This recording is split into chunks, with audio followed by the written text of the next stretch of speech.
Taip kad nebus greitai. Net jei ir norėsit. Porcelianas yra kaip diva. Paslaptingas, prabangus, bet to pačiu labai daug dėmesio ir kruopštumo reikalaujantis procesas. Pavyzdžiui, mūsų bendra kolaboracija su vieninteliu Lietuvoje Jiesios porceliano fabriku reikalauja 5 degimų, bet viskas prasideda ne čia. Viskas prasideda nuo masės maišymo. Porceliano masė yra visiškai kita tema. Ji yra skysta ir maišoma tokiose talpyklose. Gali pasimti samtį ir pasisemti porceliano masės. Procesą pradedam nuo burbulų išvaikymo, kad nesusidarytų oro pūslės gaminyje. Masės pilimas į formą, būtinai reikia formą sukti, kad sukimo momentu nesusidarytų raukšlė gaminio dugne. Ir tos gipsinės formos, kaip jos yra sukuriamos iš vis? Yra sukuriamas pirminis modelis. Tai čia yra tas dizaino jau. Taip. Tas pats pirminis, toks didelis gipsinis modelis ir nuo jo yra atliejamos gipsinės formos, kurias mes jau naudojam pas save gamyboje. Ir tada ta masė yra pilama į gipsą. Taip. Ir kodėl būtent į gipsą? Nes gipsas traukia drėgmę. Kadangi masė yra pati skysta, tai sutraukia drėgmę ir susiformuoja tos gaminio sienelės, kurias mes matome gipse. Čia jau prasidėjo tas atšokimo procesas. Taip. Kiekvienas gaminys turi atitinkamą laiką išbūti formoje, kad susidarytų gaminio sienelė. Jeigu laikysime labai ilgą laiką, tai gaminys pasidarys per storas. Jeigu per trumpai palaikysime formoje, gaminys bus per plonas ir degimo metu susmegs. Šitam milijonė žingsnių yra kiekvienam žingsnė, tu gali padaryti klaidą ir nesigaus. Tai dėl to aš sakau, kad porcelianas yra diva.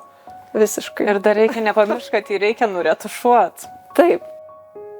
Laiko ir atidumo reikalaujantis procesas. Nes vis tiek turi būti skysta, pilti, traukti ir viską. Žodžiu, kad porceliano nepaminkysi. Tai gali tik pilti. Tai ir įsivaizduokit, užsisakot Indrės ir Jiesios bendrą darbą ir toks procesas. Kiekvienas elementas yra papildomas rankų darbas. Taip kad nebus greitai. Net jei ir norėsit. Tada keliauja į apdirbimą, glazūruojam, išdžiūsta, vėl degam aukštoj temperatūroje ir tada jau dekoruojam. Tai dekoras būna degimai, mes skaičiavom, kad mūsų kolaboracijai užtrunka iš viso 5 degimus gaminys. Prašom. Tai jeigu klausit, kur mano lėkštės, tai 5 kartą dega dar. Dar vis pečiui.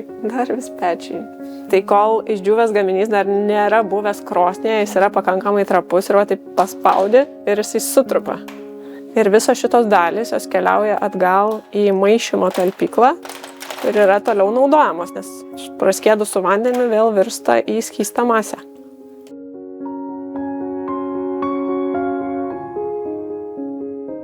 Tai taip paruošti gaminiai keliauja į krosnį, vadinami biskvitu. Tai yra pirmasis degimas, kad porcelianas sutvirtėtų.